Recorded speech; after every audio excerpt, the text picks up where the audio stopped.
في إطار البرنامج الرمضاني للتأطير الديني لمغاربة العالم الذي تشرف عليه مؤسسة الحسن الثاني للمغاربة المقيمين بالخارج، حل بسويسرا الدكتور إبراهيم إيمونن، واعظ ومرشد ديني،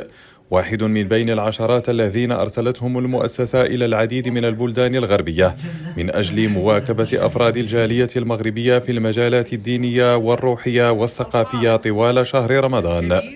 وجودي بين الجالية الإسلامية عموما والجالية المغربية على الخصوص يأتي في إطار العناية المولوية بالجالية المغربية المقيمة بالخارج خصوصا في دولة سويسرا، وهذا تنفيذا للبرنامج الذي نظمته مؤسسة الحسن الثاني للمغاربة المقيمين بالخارج من أجل تنفيذ هذه التعليمات السامية، وبتنسيق مع سفارة المملكة المغربية بسويسرا بمنطقة باغن بطبيعة الحال،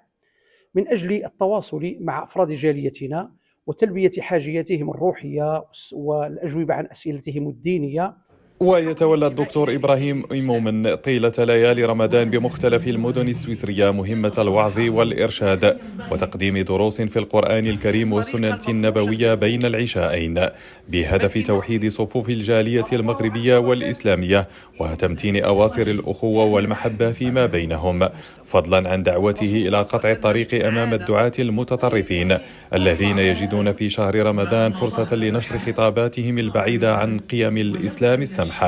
فالبرنامج بدأ من مدينة جنيف،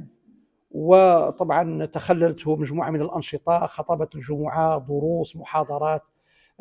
إمامة الصلوات الخمس، قراءات قرآنية مختومة بدعوات وتوسلات، خصوصا ونحن في شهر الدعاء في شهر رمضان، والحضور كان والحمد لله مكثفا مما يدل على تعطش الجاليات الإسلامية والجالية المغربية على الخصوص. دروس الوعظ والإرشاد التي يقدمها الدكتور إبراهيم إيمونن لاقت استحسان أفراد الجالية المغربية، حيث أجابت الكثيرين منهم عن بعض الأسئلة الشائكة لديهم، خصوصا تلك المتعلقة بالمعاش اليومي في سويسرا. أتمنى من الله باش إن شاء الله يعني تعود يعني الزيارة ديالو المسجد ديالنا، ويكون هذا المسجد إن شاء الله منارة، ويكون منتدى، ويكون كذلك مركز للعلماء والشيوخ باش ان شاء الله تستافد الجاليه. كنحييو الدكتور الشيخ ابراهيم اللي زارنا واستفدنا معاه بزاف في الدروس تاعو اللي كيدير لنا في صلاه الظهر والعصر وكذلك قبل صلاه العشاء. يعني ما شاء الله انسان مبشور، ونتمنى ان شاء الله يزورنا مرات ومرات في المناسبات اللي جايه ان شاء الله. مهام جليلة يقدمها الوعاظ والآئمة خلال شهر رمضان لتأطير الجالية المغربية، غير أن الكثيرين يرون أن هذه المبادرة تبقى نتائجها محدودة بالنظر إلى أن بعض الآئمة والوعاظ لا يعرفون متطلبات الحياة الغربية ومشكلات المهاجرين اليومية.